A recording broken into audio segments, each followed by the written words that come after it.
മത്സ്യത്തൊഴിലാളികളുടെ പുനരധിവാസത്തിനായി സംസ്ഥാന സർക്കാർ നിർമ്മിച്ച ഫ്ളാറ്റുകളുടെ താക്കോൽദാനം ഇന്ന്. തിരുവനന്തപുരം മുട്ടത്തറയിൽ 332 ഫ്ളാറ്റുകളുടെ താക്കോൽ മുഖ്യമന്ത്രി പിണറായി വിജയൻ കുടുംബങ്ങൾക്ക് കൈമാറും. പുനർഗേഹം പദ്ധതി പ്രകാരമാണ് ഫ്ളാറ്റ് സമുച്ചയത്തിന്റെ നിർമ്മാണം. റിപ്പോർട്ടിലേക്ക്. പുനർഗേഹം പദ്ധതിയിൽ ഉൾപ്പെടുത്തി പ്രത്യാശ എന്ന പേരിൽ പണിത ഫ്ളാറ്റ് സമുച്ചയത്തിൽ മൊത്തം 400 ഫ്ളാറ്റുകളാണുള്ളത്. കടൽ തീരത്തിന് 50 മീറ്റർ അടുത്ത് താമസിക്കുന്നവരെ സുരക്ഷിത സ്ഥാനത്തേക്ക് മാറ്റിപ്പാർപ്പിക്കുക എന്നതാണ് പുനർഗേഹം ലക്ഷ്യമിടുന്നത്. നിലവിൽ നിർമ്മാണം പൂർത്തിയാക്കിയ 332 ഫ്ളാറ്റുകളുടെ താക്കോൽദാനമാണ് മുഖ്യമന്ത്രി നിർവഹിക്കുക. ക്ഷീരവികസന വകുപ്പ് കൈമാറിയ 8 ഏക്കറിൽ 81 കോടി ചെലവിട്ടാണ് നിർമ്മാണം. രണ്ടാം ഘട്ടത്തിൽ 68 ഫ്ളാറ്റ് നിർമ്മിച്ചു നൽകും. 2023-ലാണ് നിർമ്മാണം ആരംഭിച്ചത്. തീരമേഖലയിലെ വിവിധ വികസനക്ഷേമ നടപടികളുടെ തുടർച്ചയാണിത്.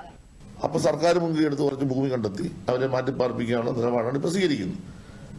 ഒരു 6300ഓളം വീടുകൾ ഇപ്പോൾ ആവും. ബാക്കിയുള്ളത് നമ്മളിപ്പോൾ കുറേശ്ശെയായിട്ട് നമുക്ക് ഭൂമി കണ്ടെത്തേണ്ട പ്രശ്നമുണ്ട്. വലിയ റിസ്ക്കാണ്, നമ്മൾ ചെറിയ കാര്യമല്ലത്.